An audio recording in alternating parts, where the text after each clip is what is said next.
We've got some huge Biden wins to announce. I know with all the craziness going on, the Trump trials, the upcoming debates, it's easy to lose the administration's successes in the meantime. So I thought tonight would be as good as any to look at some of those, starting with the area that Trump loves to boast and brag about the most, only to be wholly outdone by Biden, that being the stock market. Dow just closed above the 40,000 mark for the very first time in history. The highest the Dow ever closed under Trump was 30,000, and that was right before he left office, where he then promised that the market would close if Biden was elected, only to see massive gain after massive gain and Biden to improve on it by over 10,000, breaking multiple all-time highs. In the meantime, as economic sentiment and strengths begin to turn around from the low point that Trump left us in 2020, recession, inflation, all of that, mixed with the outlook of the Fed possibly cutting rates this summer or early fall, these are very strong indicators heading into this election.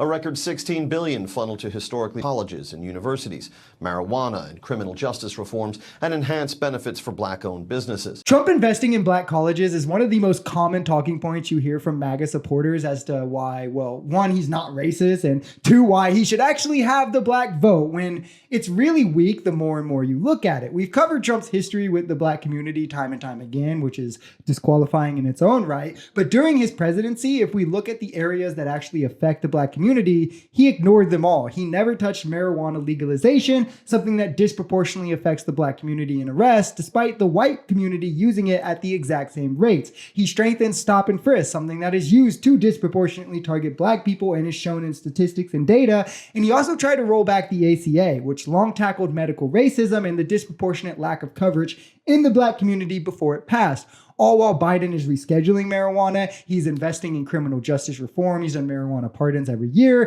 Criminal justice reform is another area that Trump largely ignored. And he's outinvested Trump and every other president in investments towards black colleges. The one criminal reform thing that Trump passed, all experts in the matter say it really didn't do much. On top of Biden having the most diverse cabinet in presidential history, while Trump DEI'd a bunch of white guys who are now felons and criminals. An extreme movement led by my predecessor and his MAGA Republican allies, backed by an extreme Supreme Court, gutted affirmative action in college admissions. My predecessor and his extreme MAGA friends are now going after diversity, equity, and inclusion all across America.